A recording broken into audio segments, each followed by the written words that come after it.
the show. Today I want to talk about Thunderbolt interfaces. If you play guitar and you're interested in recording guitar in your DAW, this is one way that you can do it.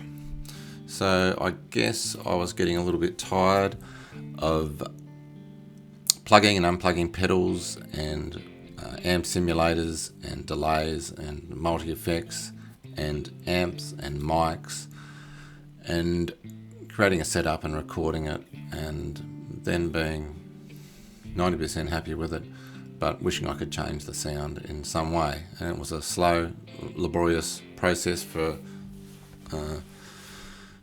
creating and songwriting. So I wanted to come up with something just while I was in the creative zone and be able to generate guitar sounds quickly and monitor them quickly and change them quickly. So what I have been able to do is come up with a setup which is now working quite well. And on my PC, I now have connected a Thunderbolt Clarett, or Clarett, however you would like to say it, and it's a Thunderbolt interface. In addition to that, I changed some hardware on my computer, changed the motherboard with one that had a Thunderbolt header. It was $150 off eBay, and it was secondhand but works fine. Spent about $100 on a Thunderbolt card from Asus, which matches the Asus motherboard that I bought, and then Focusrite recommend a Thunderbolt 3 to Thunderbolt 2 adapter when using it with their interface. So I purchased all these bits of gear, installed them in the computer, and then began the journey of getting it working, which, to be honest, took quite a bit longer than I initially expected. There's some resources on the Focusrite website that helped me get started, and then trawled some forums online with other people's experiences.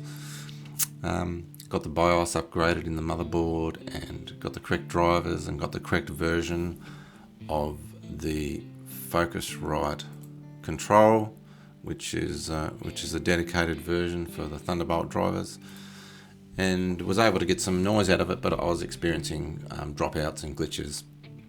So I sent off an email to Focusrite, and they came back very quickly, and they had some helpful checklists which were to do with Windows settings and using Thunderbolt interfaces. So I followed the checklist, went through and changed all those settings, and then I was still having dropouts, so they sent me an email and suggested that if I was using a wireless extender on my Wi-Fi network, that could in fact be having an impact on the audio driver. Sounds a bit strange, but I tried it and it actually fixed it. So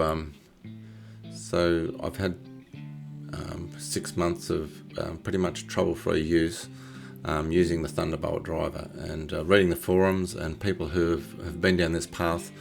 A lot of people have just given up in frustration, but I guess I just wanted to say that these things will work if you just have the time and the patience to put into them. And what I've ended up with is a DAW that can record my guitar and monitor in real time. And you can see, I don't know if you can read the numbers up here in the corner, but it's around about 4.7 milliseconds latency.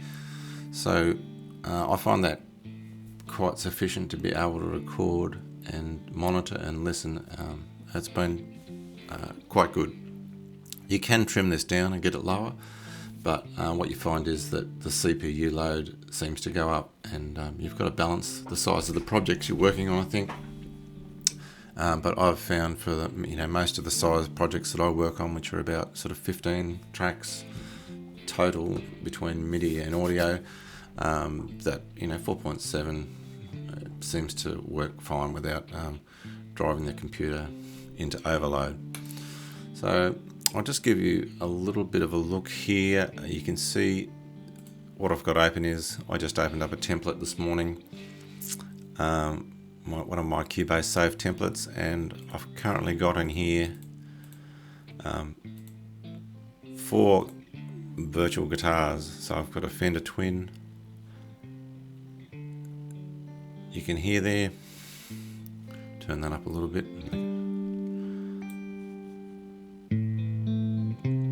And then I've got a slightly darker one. I won't play that one to you. That's a Fender Deluxe. And then the Marshall you were listening to before. And then I've got a lead guitar sound. So these are just some that I've set up from the Amplitude library.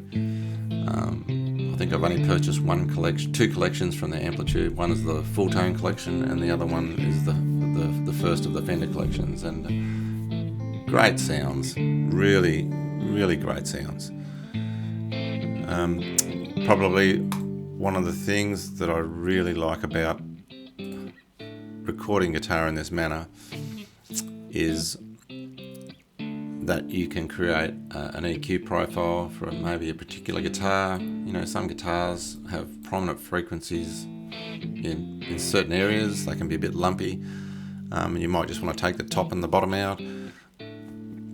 And then you might also have a type of compression that you like to use on certain types of electric sounds. You can load all that up as well, and then you can come in to something like Amplitude. And this one is a fairly simple one. It's just like a Marshall rip-off. But what I love is that after I've recorded the track, I can still just go back and trim how much dirt I want on that track. And sometimes, you know, you're recording some tracks and you think, oh, you want it pretty dirty, and then it just sounds like mud. But to be able to come back then and just trim the amount of gain that you have on any given track, or add a stomp box, or change your cabinet on, or put a rack delay on, or something else that you might want to do. And I know that Amplitude is just one of many. So if you've got some other virtual guitar environments that you think I'd be interested in, or you think are worth mentioning, then please put them on the comments below. But this was really just to give some people a bit of a look at my workflow and what I've used to be able to record my guitars in. So I just might give you a little bit of a taste of some real-time monitoring, so you can just see that the latency is quite low. I'll just plug my guitar in and turn the levels up a bit.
So you get a little bit of an idea. It makes it so easy. I burn hours creating some sort of simple riff like this, and then just sitting down here and playing lead guitar over the top of it. No one gets bored, no one gets frustrated because I'm playing the same thing over and over. I can just sit here and do it to my heart's content. So, whether you're just rehearsing, practicing, or whether you're songwriting and you're trying to be creative and you want to get your tracks and everything down fast, this is just a great way to do it. So yeah, interested in any comments you might have, just put your comments below and I'll try and respond to them. If you need links or anything to the gear, just drop me a message, and yeah, we'll see you next time.